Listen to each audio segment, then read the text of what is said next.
Perkenalkan, nama saya Anissa Zakia Purba dengan NIM 121290040 dari TPB 3.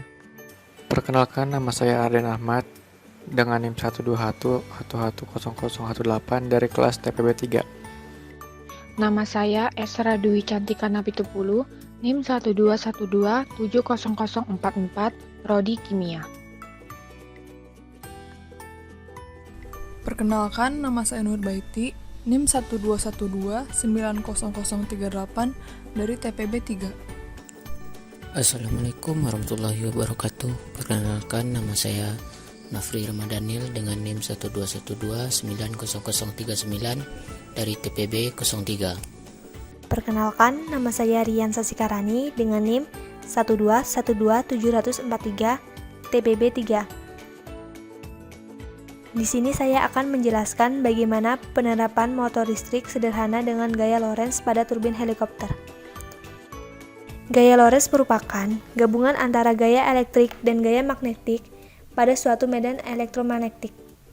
Gaya Lorentz timbul karena adanya muatan listrik yang bergerak atau karena adanya arus listrik dalam suatu medan magnet. Arah dari gaya Lorentz selalu tegak lurus dengan arah kuat listrik dan induksi magnetik yang ada. Arus gaya Lorentz dalam konsepnya yaitu memiliki pola dan arah yang selalu berada dalam tegak dan lurus apabila di titik dari arah kuat arus listrik atau yang disebut dengan I, dan juga induksi magnetik yang ada pada B. Arah ini dari gaya ini yang akan mengikuti jalan arah maju dari skrup yang diputar dari vektor arah gerak suatu muatan listrik atau yang disebut dengan V menuju ke arah medan magnet atau yang disebut dengan B.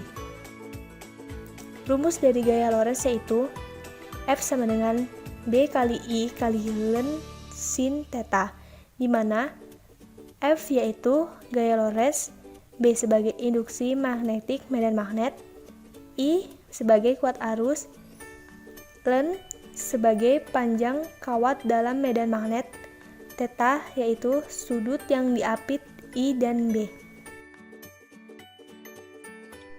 Alat-alat dan bahan-bahan yang digunakan yaitu 1 gunting, 2 selotip hitam, 3 baterai ukuran besar, 4 peniti 2 pasang, 5 magnet dengan lingkaran kecil, 6 tembaga, 5 lilitan, dan 10 lilitan. Langkah-langkah pembuatan alat sederhana dari turbin helikopter. Yang pertama, gulung kawat tembaga hingga 5 lilitan dan 10 lilitan. Yang kedua, buatlah sisa kawat yang tidak tergulung menjadi penyangga kiri dan kanan. Yang ketiga, kawat penyangga dikerek pada satu sisi yang sama sehingga lapisan plastik terbuka sebagian. Keempat, luruskan kawat penyangga kiri dan kanan lalu lakukan uji putaran. 5. Siapkan baterai dan kawat tembaga. 6. Tempelkan peniti pada ujung kiri dan ujung kanan baterai. Yang ketujuh, rekatkan peniti dan baterai dengan selotip hitam.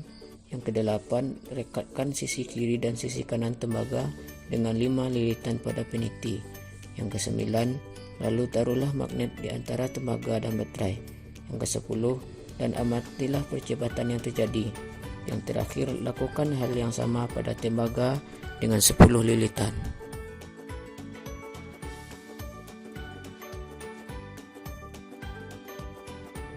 Assalamualaikum warahmatullahi wabarakatuh. Di sini saya akan menjelaskan cara pembuatan alat. Bahan-bahan yang diperlukan ialah isolasi, tembaga dengan 10 lilitan dan 5 lilitan, 2 peniti besar, baterai, magnet kecil. Pertama, kita taruh peniti pada kedua sisi baterai. Dikaitkan dengan selasi.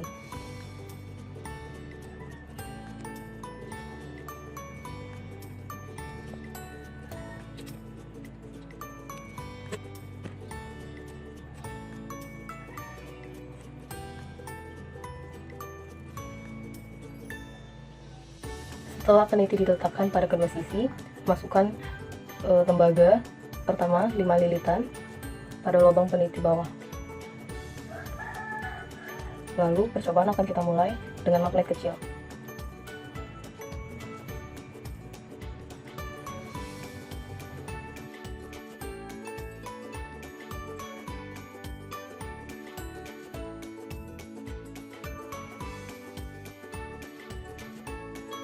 Alat yang kelompok kami buat tidak luput dari kelebihan dan kekurangan. Kelebihan dari alat yang kami buat ialah penggunaan tembaga dengan diameter yang cukup kecil yang memungkinkan untuk kencangnya putaran yang dihasilkan. Sedangkan kekurangannya ialah masih sangat sederhananya bahan yang digunakan, sehingga untuk menghasilkan reaksi putar pada tembaga, peniti yang digunakan harus dipegang secara manual.